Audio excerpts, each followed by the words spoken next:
Alright, so this is being recorded on the Lumix GH6 with the SLR Magic 25mm T0.95. This is recorded with the Ceremonic audio adapter rather than the Panasonic XLR1. Wanted to see what the quality would be like, to see if there was much noise in these preamps, number one. And number two, I want to get a feel for the best position of this key light. We're in the natural profile, set pretty flat. Contrast is down, saturation is down, etc. Obviously a manual focus only lens, so I don't have to worry about bringing in a product and having it distract the focus. And the only thing that I am a little leery about is typically I would use my Atomos Shinobi 2 as an onboard monitor because focus peaking is fantastic on that monitor, and it picks up any stubble or hair or 5 o'clock shadow like amazing. It like makes it look like it's on fire. So that is one of the greatest monitors for manual focus shooting because the assist tools make it so obvious you know you're nailing focus with that Shinobi 2. Because like I said, if I have even just this 5 o'clock shadow or a little bit longer, it looks like my beard is on fire. But right now we're using just an old Fieldworld 7-inch. This is one of my beater monitors. It's just typically a backup.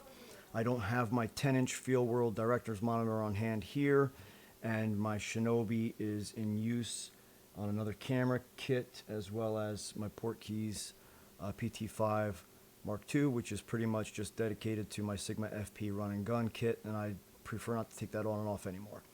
So we're using the Fieldworld 7-inch until I pick up another either, I don't know what. I want the quality of the focus peaking assist that the Shinobi 2 offers in a 10-inch monitor. And unfortunately the 10-inch Fieldworld doesn't give that.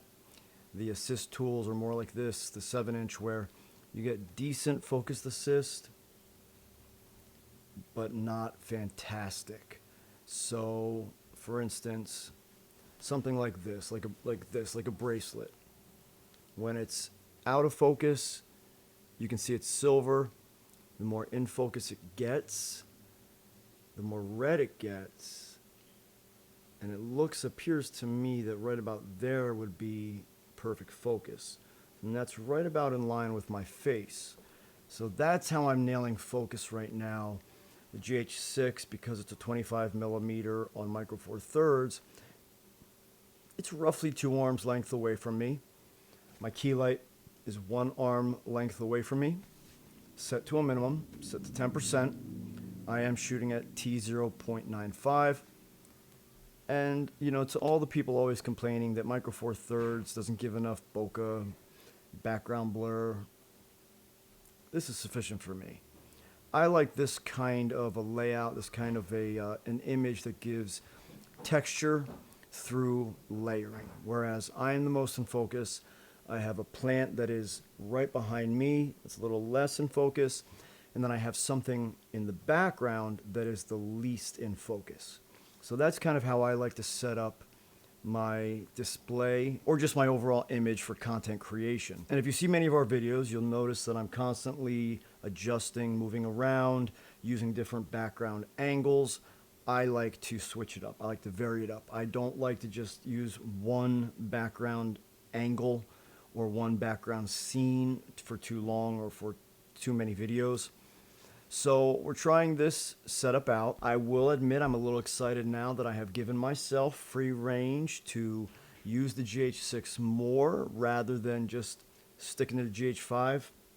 If you haven't already caught the last video I made, we'll put it down in the description. Maybe I'll link it up here anyway. I have decided to just put my GH5 on the shelf, save it for my son, which is one of the reasons I bought it. I bought it for him to move up from his G85 and to finally have like full cinema power in a camera.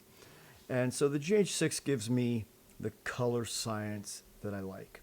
I like this color science. Again, natural profile, pretty flattened out right now. This is a very similar image to that which I can get out of, say, my Fujifilm X-H1.